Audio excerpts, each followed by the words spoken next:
Hello and welcome to Arventa podcast on how to run your business smart. So we have Rory today. Hi, Rory. How are you?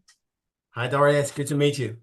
Good to meet you too. So we have an exciting business, and I would like to give the stage to Rory to introduce what he is doing.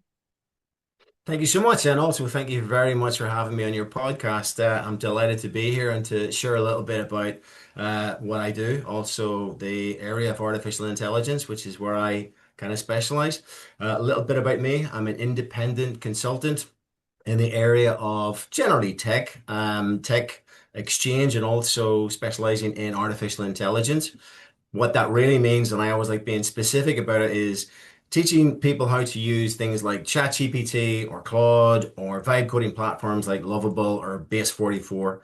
It's really to help small businesses that would like to understand it a little bit more, that have never dipped a toe in artificial intelligence, how to first understand it, what it is, and what it can do for their companies. And that's typically where I will come into the mix. It's very simple. It's something I try to keep as simple as possible because artificial intelligence can be misconstrued as being a very, very complex animal. It is a very complex animal, but it's only as complex as you want to make it. It also has a much softer and a much more easier entry point, which is really where I kind of find myself helping small businesses. And that's pretty much me in a nutshell. If anybody needs assistance understanding what AI is and how to use it for the day to day, that's where I come into the picture. Thank you so much. That's a hot topic, and I know a bit of your background because we're connected on the LinkedIn. So Sure. that's why I found that you will be really interesting guest here because a lot of small businesses in Ireland face the business operations issues, and they struggle with either automating some routine tasks or maybe reaching out to customers and lead generation. And there are so many solutions out there that AI can help, and everybody is telling what, but nobody is telling how. And then I think that's the struggle where the most businesses are coming from. Like, where do I start from? What do I do? And I know that you are focusing specifically on small and medium business size and on startups as well. If you give like one generic advice to those people, where should they start from? What they should look at? Because by now, everybody knows how to open ChatGPT or Claude or Perplexity, write something in there and get something as the outcome. I That's intentionally said something. that's very true. I think the difficulty with a lot of small businesses and startups is as you point out, where do they start? And my advice has always been pick one thing and start there, but it has to be informed. So if you think about it, there's lots and lots of platforms that are available for small businesses to choose from. So picking one of them, whether it be ChatGPT or Claude or Perplexity, it really at this point doesn't matter. The objective is to understand what is the user interface with this particular platform? How do I speak to it? So my advice is really pick one. There are three big platforms. There are ChatGPT, Claude, and Gemini. It doesn't really matter which one you choose, but choose one in order to immerse yourself in the user experience. What is it and how do I speak to it? What are their goals? What are their objectives? What are the challenges that they see day to day that hopefully large language models and AI generally kind of can help with or alleviate some stresses and problems.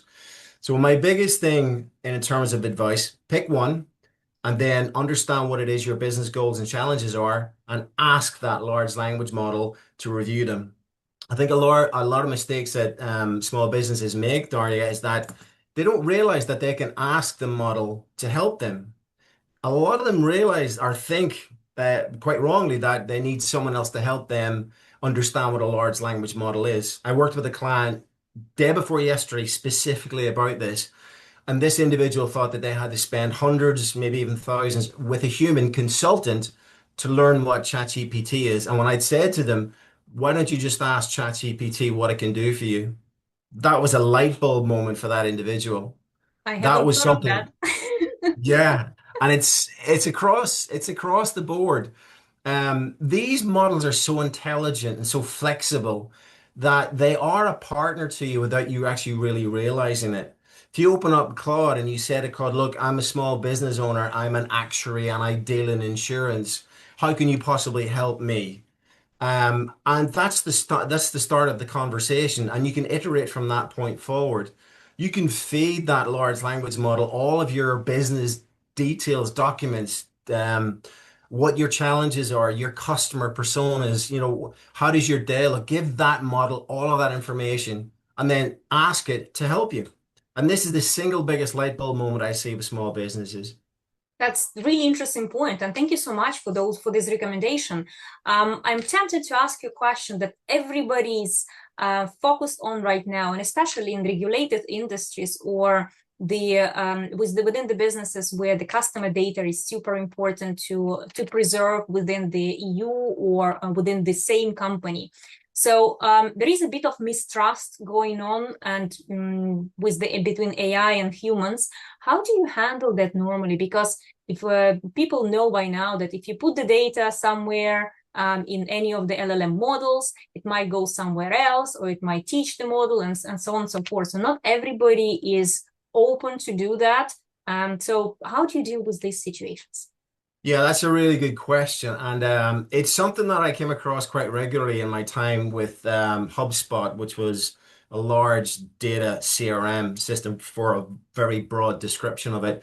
And obviously, GDPR in this part of the world is sacrosanct. So how data is used and how it's stored is super important. And it is only natural that businesses will get slightly nervous about, well, how much data should I feed into a language model? And if I do that, where does it live? Where can it potentially go?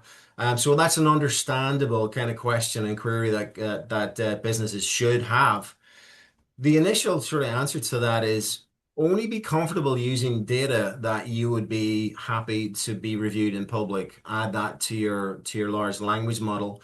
Really sensitive data is not something that I would recommend that, companies, unless they're enterprise level companies, unless they're on enterprise level tiers of those large language models where privacy is to a degree guaranteed, I would not recommend sensitive data going into these large language models. Um, the nature of privacy is something that's going to dog us forever and ever, especially this part of the world in the European Union. And I think regulation will, and when it has already started with European Internet Acts and cybersecurity acts that are coming on stream. I think the large language models will get better and better at conforming to data regulation and privacy regulations. But right now, I would advise small businesses using them. Only give it the data that you would be happy for someone in public domain to see and review. That's good points, because there is a strong European Union Artificial Intelligence Act that is coming into force, and every country in Europe is adopting that. And we being part of the European Union, we need to keep an eye on it as well. And I think that in many cases, small, medium businesses, they don't really realize, because they run continuously in their own routine of the operations, and they might sleep this away, this till the moment, as GDPR, for example, when it Sure. came, and all of a sudden everybody had to have the policies and everything. So I think that having that in mind and being ready is extremely important. And Yeah.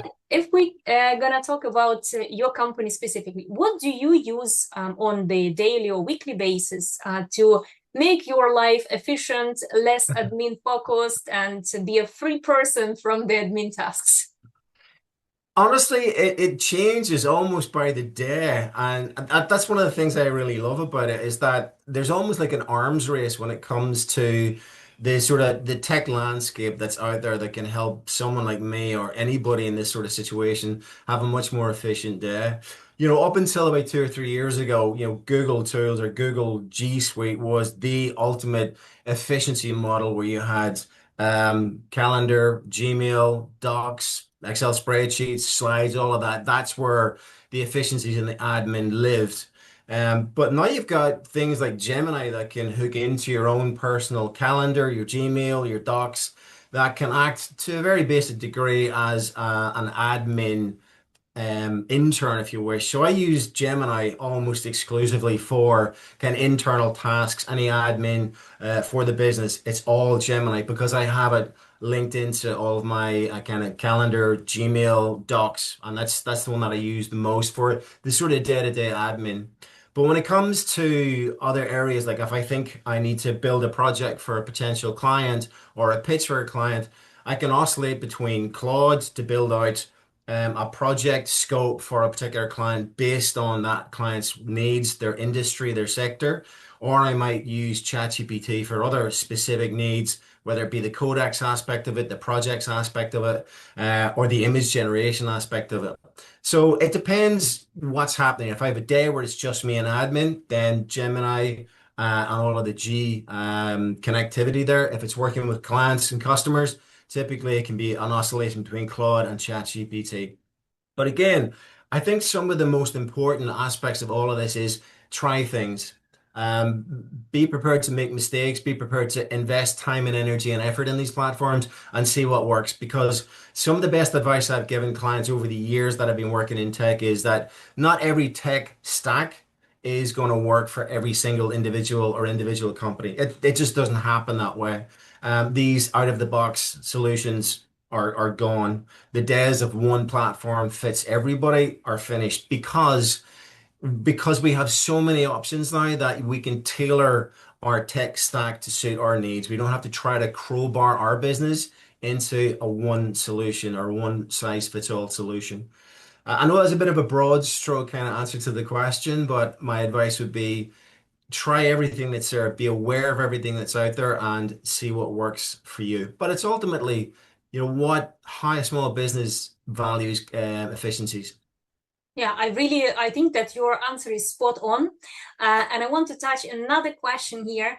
Everybody is seeing, we see pretty much often right now on the LinkedIn and on social media and in the newspapers that AI is taking away the jobs, people are being made redundant. But if we focus on the small, medium business sector, I see that in many cases, it's a support rather than the job being taken away to the all small size business operations.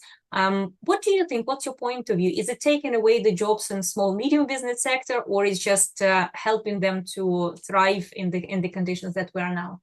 Yeah, this is a really interesting area to talk about, Daria, because you've got, let's say, enterprise level legacy companies that are, 1,000 plus employees. And then you've got the other end of the spectrum, the startup, the one or the two person small business. And I think there's impact in both for two different reasons. And if you look at some of the big legacy companies like Meta that have been letting people go over the course of the last year or so, and they've directly attributed that to artificial intelligence, you can't escape that. That is artificial intelligence removing jobs, black and white. It's binary. But then if you look at the other end of the scale, if you have people that are, let's say, coming out of college, they've got an idea for a startup or a business, they don't have to create roles for, let's say, juniors or partners or sales or marketing. All of this can be achieved using large language models and AI in certain guises. So that's where there's jobs being created, but not necessarily for humans. So there's a line that runs straight through that. As a startup, and I get through, let's say, 5 years, and I've ostensibly been using artificial intelligence. As I scale up, I'll probably have to bring in human contribution to that to support the AI. So it's a symbiotic relationship at that end of the spectrum. But as far as large enterprise legacy companies are concerned, I think that they're the ones that are in the most amount of trouble when it comes to actually losing the human aspect of their labor force. I always believed the saying that it's not the AI that will take your job, but it's the person who knows AI better than you will take Yeah. your job. But I think it's not about AI, it's about technology in general. If you don't Yep. educate yourself, you are missing the opportunities and you're missing the path where technology is getting developed. And then if you learn something once 10 years ago by graduating from the university and you still firmly believe that that's the knowledge that will save you till the job till the Yeah. time of the retirement, I think that's the truth is that it's just everything is changing faster than it used to change a couple of decades ago. Yeah, I think you're right. And I think it's incumbent on us as a human species to be aware that this is just another iteration in the labor force and the labor movement. And if you look back, centuries ago when you had the arrival of the printing press, how many jobs did that actually remove from the mix? Or when you had Fordism, where you had conveyor belts of cars being made by robots, how many jobs at that point in time were lost as a result of it? But then slowly the new iteration of jobs, the new iteration of labor comes into the mix. And I think the same will be applied with AI. I think we're going through that sort of cycle again, where as AI takes hold, there will be collateral damage. And I hate using that term, but there is that kind of a good way to describe it. But I think what will happen is as the human condition adapts to it, AI will just be another tool, like the Ford conveyor belt or like the printing press. It will be another tool that we'll adapt and we'll put into a box and it'll be used in a specific way, but it will generate new ways of thinking about labor, new ways of doing work, and new ways of hiring people. That's a brilliant way of describing it. I totally agree with you on this. And to finish up our podcast, I want to ask you for one specific tip. If for example, a small company or a business owner of the small company wants to start tomorrow with AI, what will be the first step he or she should take? Understand in very, very great detail and clarity of detail what your business is about. And the reason I say that is because having spent over a decade working at HubSpot, my function there was training customers how to use the platform. And my first question was, why do you need this?